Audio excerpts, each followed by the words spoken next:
dear student, this is Salman. I hope all of you are doing well and stay home, stay safe. So today we are discussing about your second chapter, that is Operation Indian Ocean. So there are some word meanings related to your chapter.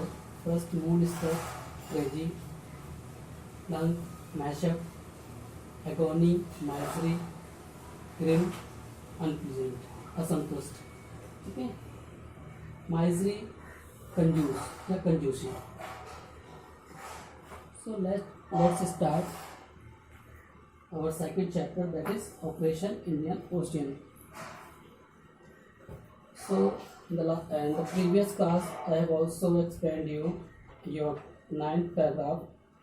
So let's we start from 10th paragraph. Okay. Start from 10th paragraph. So as soon as the sea turned very rough, the danger of further navigational errors also grew. As soon as the sea turned very rough, जैसे जैसे जो समुद्र था बहुत ही ज़्यादा अशुभ या असंतुष्ट, मतलब बहुत ही ज़्यादा रौद्र रूप धारण कर रहा था. The danger of further navigational errors also grew. तो इस समुद्र में संचालन करना, तैराकी करना उतना ही ज़्यादा कठिन होता जा रहा था. Sorry. The 4 boats guarding me with fully arm. जो 4 नाव थी वो पूरी तरीके से मुझे गार्ड कर रही थी. And equipped crack divers found it difficult to keep close to me. और जो गोताखोर थे वो मेरे नज़दीक नहीं आ पा रहे थे या मेरे बहुत करीब नहीं आ पा रहे थे. उनको मेरे करीब आने में बहुत असुविधा हो रही थी. और even on the course at this lieutenant Martis gallantly took over the job of guiding me and the boat. At this, इस समय, lieutenant Martis gallantly took over the job of guiding me, मतलब lieutenant Martin's ने खुद ही जो guide करने का जो काम था खुद ही संभाल लिया उन्होंने. ही गाइडेड द स्विम, उन्होंने मेरी तैराकी को गाइड करना प्रारंभ किया. Sometimes from the escort boat, कई बार वो एस्कॉर्ट बोट की सहायता से मुझे गाइड कर रहे थे. Sometimes by swimming ahead of me, कई बार वो मेरे पीछे खुद से ही तैरकर मुझको वहाँ पर गाइड कर रहे थे. Numerous were the occasions during the night when I encountered slippery reptiles of varying size. Numerous were the occasions during the night, उस रात्रि में बहुत सारे ऐसे अवसर आए जब मेरी तरफ हमला किया गया. किसके द्वारा? स्लिपरी रेप्टाइल्स, जो समुद्र में बहुत सारे सरीसृप होते हैं जो अलग अलग आकार के होते हैं, उनके द्वारा मेरे ऊपर आक्रमण किया गया. Gunfire from the escort boats was frequent and interrupted the grim fury of night. Sometimes in the night the whaler. So gunfire from the escort boats. Now मैं जो gunfire थी उसकी सहायता से जो रात का भीषण प्रकोप चल रहा था उसको किसी तरीके से काटा जा रहा था या उसको किसी तरीके से टाला जा रहा था. The whaler, a large boat. whaler होता है एक लार्ज बोट होती है, बड़ी नाव होती है, उसको whaler बोलते हैं. Was found missing, जो कि गायब हो गई थी. The worst was feared happily, लेकिन जल्द ही इस बात की खुशी हुई. Enough it was soon traced, क्योंकि उसको जल्द ही ढूंढ लिया गया था या ट्रेस्ट कर लिया गया था.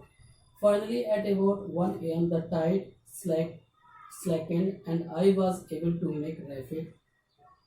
Finally, अंत में लगभग 1 बजे के आसपास जो ज्वार भाटा थे या जो तरंगें ऊपर नीचे हो रही थी उनमें गिरावट आई, तरंगें शांत हुई. And I was able to make rapid, और मैं अपनी तैराकी को तेज करने में थोड़ा सा योग हुआ या अपनी तैराकी को थोड़ा तेज कर पाया. और यद्यपि पेनफुल प्रोसेस, जबकि ये बहुत ही दर्द भरी प्रोसेस थी, क्योंकि उस समुद्र में तैरते तैरते वो काफ़ी थक गया था. तो उसके लिए अब जो ये आगे का जो भी तैराकी थी उसके लिए बहुत पेनफुल थी. The sea raged and the wind whistled all the night down. जो समुद्र था वो पूरी तरीके से उग्र हो गया था या भयानक हो गया था, और जो हवाएं थी वो रात भर बहुत तेजी से चलती रही थी. By 3 AM, 3 बजे, I was able to see the lights of धनुषकुंडी. मैं धनुषकुंडी का जो प्रकाश था उसको देख पाया या मैं उसको देख सका. The goal was in sight of the slippery strip of land on the sacred shores of the Scundi. The goal was in sight of the slippery strip. जो पट्टी थी वहाँ पर सिल्वरी तरफ की चमकदार जो पट्टी थी भूमि के पास जो दिखाई दे रही थी। The goal was in side of the sleeve, जो हमारा लक्ष्य था वो कहाँ पर था, पट्टी के नजदीक ही भूमि के पास था। सेक्रेट सोर्स ऑफ धनुषकुंडी, जो पवित्र तट था धनुषकोडी का, वहाँ मुझे पहुँचना था। The goal was in side, जो लक्ष्य था मेरी नज़र में था। But not the end of the ordeal, लेकिन ये मेरी परीक्षा अभी समाप्त नहीं हुई थी। आई स्टिल 2.5 आवर्स, लगभग 2.5 घंटे के पश्चात। द फाइट अहेड, मैं लगभग 2.5 घंटे पीछे था, अपनी जो प्रतियोगिता थी उससे 2.5 घंटे पीछे था। But the sight of the land before me quick off all tiredness and I began pressing on with. लेकिन जो but the sight of the land, लेकिन जैसे ही मुझे वो भूमि वहाँ पर जहाँ मुझे पहुँचना था वो दिखाई दी, उसने मेरी सारी थकावट को दूर कर दिया था और मैं एक नई ऊर्जा के साथ अपनी जो तैराकी थी उसको प्रारंभ कर दिया। स्टीडली, तेजी से, बट एवर सो स्लोली, मैं पूरी तेजी से कोशिश कर रहा था लेकिन फिर भी ये धीमी थी, मेरी अपेक्षा से वो धीमी थी जो तैराकी थी। That strip of land came closer, जो भूमि की जो पट्टी थी वो मेरे नज़दीक आ रही थी। I was determined to get there, मैं वहाँ पहुँचने के लिए बिल्कुल दृढ़ निश्चय था। फाइनली एट अबाउट 7:24 AM, लगभग 7:24 पर, आफ्टर स्विमिंग ओवर 40 मिनट, 40 घंटे की तैराकी के बाद, I touch land amidst scenes of tremendous excitement, मैंने उस भूमि को प्राप्त किया बहुत ही उत्साहपूर्वक या बहुत शानदार उत्साह के साथ। It was a home coming, यह घर वापसी का समय था। नो मैन कैन फॉरगेट, इस समय को कोई भूल नहीं सकता था।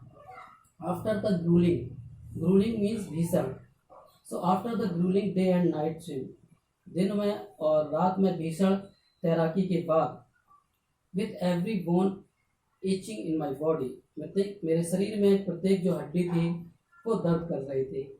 आई final stood on the shores of India, मैं अंत में जो इंडिया का जो सोर्स किनारा था या तट था वहाँ पर मैं पहुँच चुका था।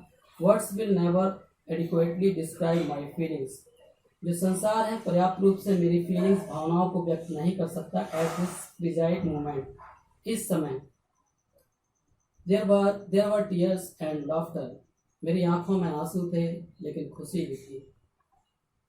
The flash bulbs for blazing away, जो चमकदार जो बल्ब थे वो जो रोशनी थी वो दूर मेरे चमक रही थी।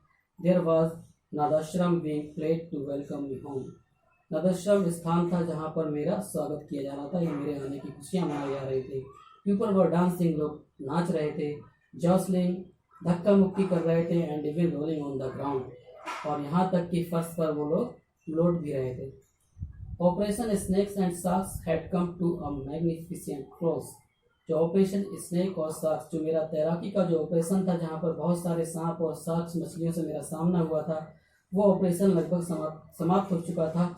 अ message went out to the radio of the radio room of INS Sukanya to the world, एक मैसेज आइनस सुकन्या के द्वारा रेडियो पर प्रसारित किया गया पूरे संसार को।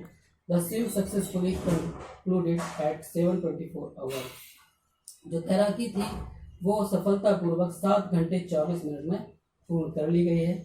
No sooner had I board INS Sukanya than a press radio message was handed over to me, जल्द ही no sooner had I board, मैंने जल्द एक मैसेज आइनस सुकन्या के द्वारा रेडियो पर मैसेज जो था उसको मैंने हैंडेड ओवर, मेरे लिए वो भेजा गया। It was from the president, ये किसके द्वारा था, प्रेसिडेंट के द्वारा ये मैसेज भेजा गया था, जो आइनस सुकन्या के द्वारा भेजा गया था रेडियो के माध्यम से। एज आई रीड इट, जैसे ही मैंने इसको पढ़ा, my vision grew misty and I overcome my ambition, my vision grew misty, जो मेरी दृष्टि थी वो धुंधली हो गई थी, यानी कि मेरे आंखों में लगभग आंसू आ गए थे। And I was overcome my emotion, और मैं बहुत ही भावात्मक उस समय हो गया था।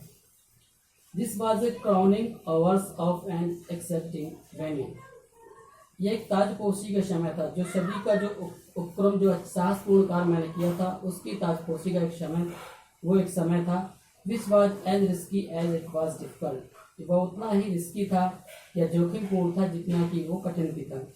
a moment that will perhaps never come again lifetime. ये वो क्षण था ये जो मेरी लाइफ में शायद दोबारा कभी नहीं आएगा. I had undertaken this perilous thing, not to gain fame or trophies, but to prove once again to the world.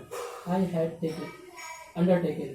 जब मैंने ये जोखिमपूर्ण कार्य प्रारंभ किया था तो नॉट टू गेन फेम, ये प्रसिद्धि पाने के लिए या ट्रॉफी पाने के लिए नहीं किया था, लेकिन बस मैं प्रूव करना चाहता था once again to the world, संसार को ये प्रूव करना चाहता था that Indians are no longer afraid, कि जो भारतीय होते हैं वो डरपोक नहीं होते हैं. To the youth of India, और जो भारत देश की अपने देश की जो युवा वर्ग है, this truth would definitely demonstrate that nothing is possible.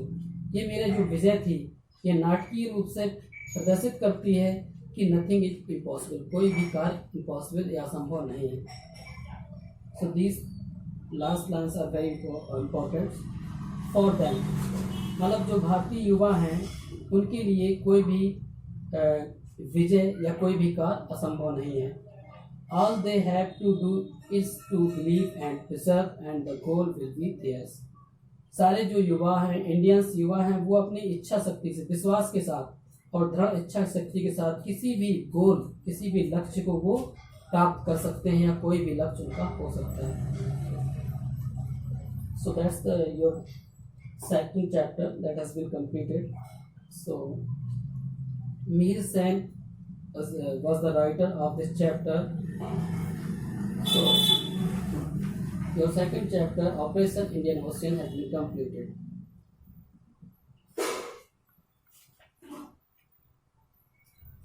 So have a good day, stay home and stay safe.